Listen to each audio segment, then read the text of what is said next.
기독교에서 얘기하는 성화, 이 성화는 덜 거룩하거나 안 거룩한 게 거룩한 방향으로 점점 가서 완전히 거룩되어지는 그런 방향으로 가는 게 성화가 아닙니다. 그렇게 오해하시면 이 성화에 내 노력 100%입니다. 왜? 내가 성화가 돼야 되니까. 나를 구원해 주셨어. 그러니까 그 다음부터는 내가 거룩해지려고 노력해야 되는 거죠. 자, 기독교에서 얘기하는 성화는 뭐냐면요, 완벽히 거룩함이 나를 통해서 드러나는 겁니다. 완벽히 거룩한 존재가 나한테 들어왔어요. 그러니까 쉽게 얘기할게요. 성령 하나님이 나한테 들어왔어요. 성령께서 우리를 중생하게 하시면서 성령이 우리 안에 들어오시잖아요. 내주하시잖아요. 그 성령이 우리 안에 들어오시면 성령은 삼위격의 하나님이시죠. 아버지와 본체가 똑같으신, 성령도 완벽히 하나님이세요. 하나님이신데 삼위격의 하나님이세요. 하나님이시기 때문에 이분은 신성을 그대로 가지고 계시다는 거예요. 아버지 하나님 본질, 본체가 같으시고 능력과 영광에 동등하세요. 그러니까 능력과 영광에 동등하다면 거룩함, 의로움, 이게 아버지와 똑같다는 거잖아요. 그러면 성령 하나님이 우리 안에 들어오셨어요. 그럼 우리 안에 들어와 계신 성령 하나님은 완벽히 거룩한 하나님이 들어오셨죠. 그죠? 그 거룩한 하나님이 하시는 일이 나에게서 드러나는 것, 그게 성화라고요. 내가 거룩하게 되어지는 게 아니고 내 안에 들어와 있는 완벽히 100% 거룩한 하나님이 나를 통해서 드러나는 것이 성화라고요. 성령께서 우리 안에 들어왔다고, 우리가 중생했다고 바로 자동차 시동 걸듯이 부릉 하듯이 우리가 성화된 삶이 바로 사라지느냐? 안 사라진다고 말씀드렸잖아요. 그죠? 왜 안 사라진다고? 우리 안에 죄성이 남아있기 때문에. 그래서 우리는 어떻게 해야 된다고 말씀드렸죠? 은혜의 방편들을 써야 된다. 그래서 말씀과 기도와 성례, 은혜의 외적 수단. 그래서 목사님들이 계속 설교하시면서 말씀, 기도를 그렇게 강조하시는 거라고 제가 말씀드렸죠. 우리가 말씀과 기도와 성례, 그러니까 성례, 세례와 성찬에 적극적으로 참여하고 예배에 참여하고 말씀을 갖다가 읽고 설교를 듣고 그 다음에 열심히 기도하는 것은 내 안에 있는 성령 하나님께서 이 거룩함을 갖다 나를 통해서 더 드러내시라고 하는 거죠. 그렇기 때문에 우리가 말씀을 보는 각도와 기도를 하는 방향이 이제 그렇게, 그러니까 달라는 기도보다, 달라는 기도를 하지 말라는 게 아니고 달라는 기도도 하세요. 그리고 하셔야 되죠. 왜 우리가 그분 말고 뭐 어디다 다른 데다가 달라 하겠습니까? 그죠? 그러니까 그 달라는 기도를 하시는데 달라는 기도만 하는 것이 아니고, 왜냐하면 그거는 내 필요의 극히 일부분들을 채워 나가시는 거고, 우리가 그것이 필요한 이유는 우리가 이 땅에서의 삶을 살아가는데 필요한 거예요. 우리가 이 땅에서 삶을 왜 삽니까? 하나님을 영화롭게 하고 그를 영원토록 기뻐하기 위해서 사는 거 아닙니까? 그죠? 대목적이 그거잖아요. 그러니까 그런 대목적을 위해서 필요한 것들을 아버지께 구하셔야죠. 그런데 진짜 참 기도는 뭐냐면 내 안에 계신 하나님께서, 성령 하나님께서 나를 통해서 그 영광된 거룩함을 충분히 드러내시게끔, 그래서 하나님을 영화롭게 한다. 그래서 그것으로 나는 기쁨을 누릴 수 있게 해달라고 기도하는 거죠. 그래서 성화가 뭐냐면 우리 안에 들어와 계신 완벽히 거룩한 성령의 거룩하심이 우리를 통해서 드러나는 것. 근데 그게 시간이 지나면 지날수록 점점 많이 드러나겠죠. 왜? 말씀과 기도가 차곡차곡 내 안에.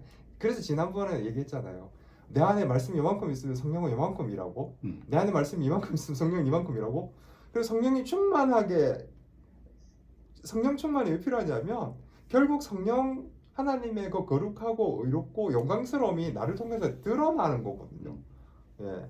그래서 그 영광을 보시고 하나님이 기뻐하시는 거거든요. 영광을 받으시는 거거든요.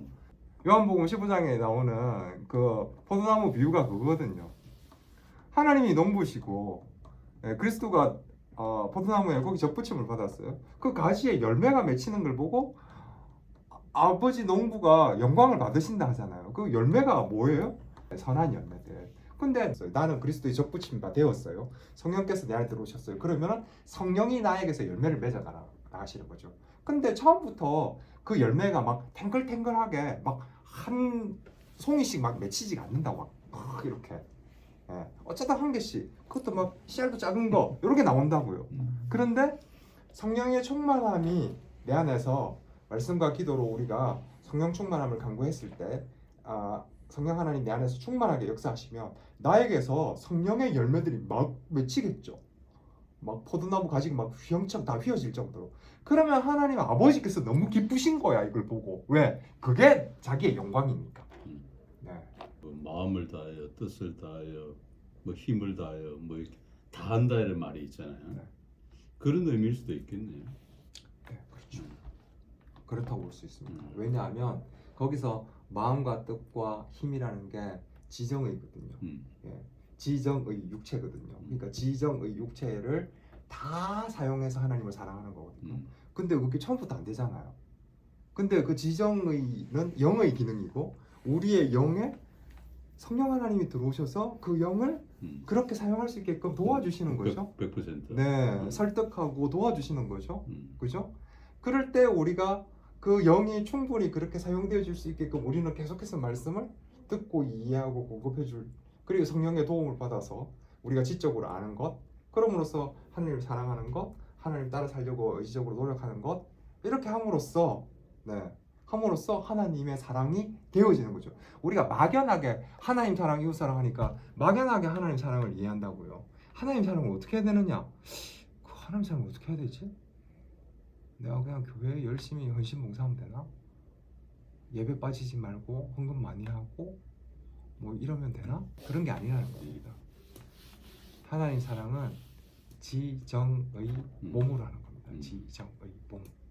네. 물론 그 몸으로 하는 것 중에는 뭐 주차 봉사도 있겠죠. 네. 의자 정리도 있을 것이고 안내 요원하는 것도 있을 겁니다. 그런데 단분 그것만을 얘기하는 게 아니라는 거죠. 먼저 하나님을 아는 게 먼저고요. 방향이 이렇게 간다고 했죠. 지적의. 그래서 하나님을 아는 게 먼저고요. 알면서 삶이 나오는 겁니다. 삶을 아무리 반듯하게 산다고 노력한다고 해서 우리가 하나님을 알 수 있는 것은 아닙니다. 왜냐하면 그래서 우리가 계시를 제일 첫머리 한 거예요. 하나님은 자기 자신을 우리에게 계시해 주시고요. 우리는 그 계시해 주시는 만큼만 알 수 있거든요. 네. 더 알 수도 없어요. 성화라는 게 그런 의미라면 우리가 말씀을 하루아침에 요만큼 알던 게 이만큼 알지는 못할 거 아니에요. 그렇죠. 그러면 이게 어찌 보면 꾸준한 노력으로 이게 점진적으로 그렇죠. 해가겠네요. 그래서 성화가 이게 이제 성화 파트에 가서 또 할 겁니다. 이거는.